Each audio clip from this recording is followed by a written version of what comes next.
Hello friends, कैसे हो आप। तो उम्मीद करती हूँ कि आप सभी अच्छे होंगे और मैं भी बिल्कुल अच्छी हूँ। तो यहाँ देखिए, मैं डायरेक्ट आप लोग से रात में मिल रही हूँ, रात से अपना ब्लॉग स्टार्ट कर रही हूँ।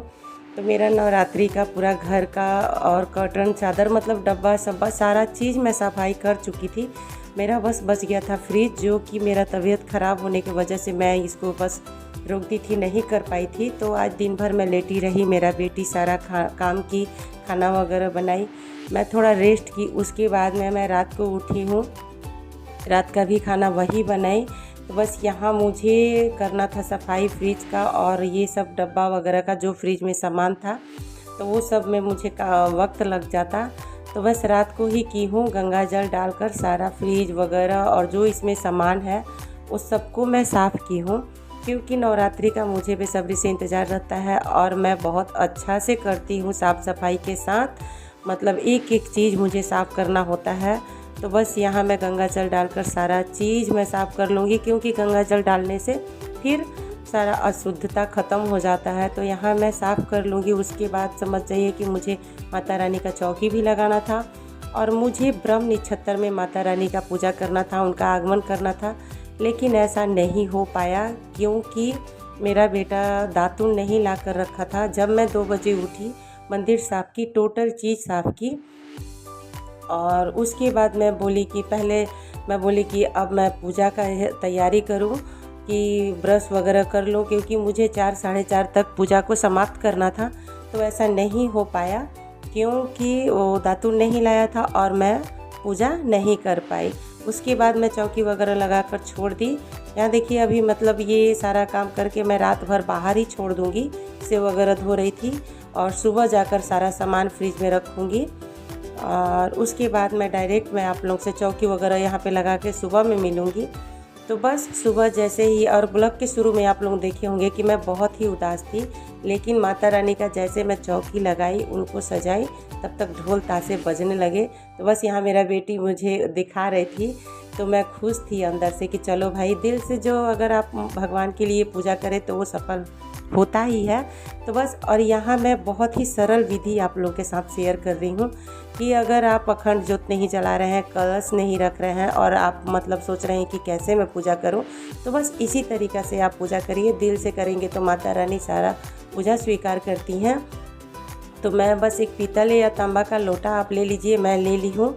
उसमें कुमकुम, रोड़ी, हल्दी, लौंग, इलायची 5 चीज़ मतलब डालिए उसमें, और डालकर उसके बाद 1 बूंद गंगा जल डालिए, उसमें कंठ तक पानी डालिए, कलावा बांधिए, लोटा पे स्वास्तिक का निशान बनाइए, और एक प्लेट लीजिए, उसमें चावल भर कर लीजिए।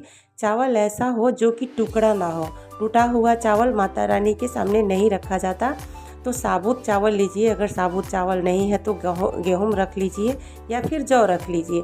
उसके ऊपर, चावल के ऊपर एक सिक्का, सुपारी और फिर फूल रखिए। उसके बाद में चावल रख के गौरी गणेश को स्थापित कीजिए, और चावल रख के ही दीप को मतलब जलाइए, दिया रखिए। चावल रख के ही कलश को रखना है, क्योंकि जब हम अष्टकमल नहीं बनाएं तो कोई ज़रूरी नहीं है कि अष्टकमल बनाना ही है, आप चावल रख के भी ऐसा कर सकते हैं। फिर चावल थोड़ा सा रखें, उसके ऊपर माता रानी का फ़ोटो रखें। तो फिर मेरा यहाँ सारा सामान हो गया था। मैं आप लोग को बस बता रही थी कि क्या क्या ज़रूरत है।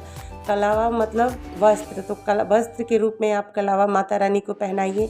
गौरी गणेश को भी कलावा मतलब चढ़ाइए वस्त्र के रूप में।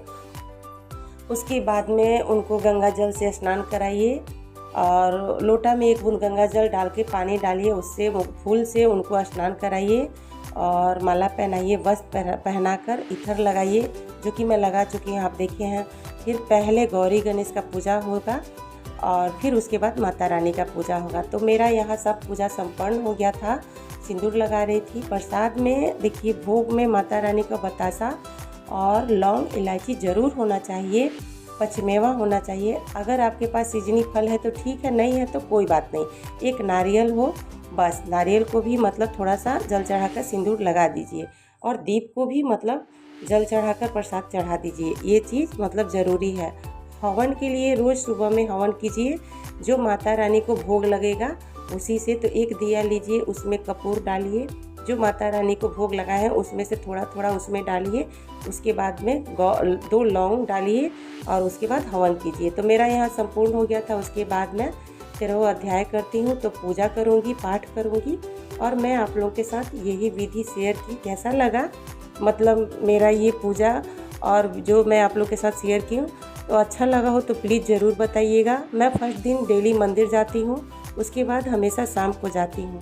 तो मेरा ब्लॉग अच्छा लगा हो तो प्लीज़ लाइक शेयर सब्सक्राइब ज़रूर कीजिएगा, कमेंट करके ज़रूर बताइएगा। मिलती हूँ कोई अच्छे से ब्लॉग में, तब तक के लिए बाय।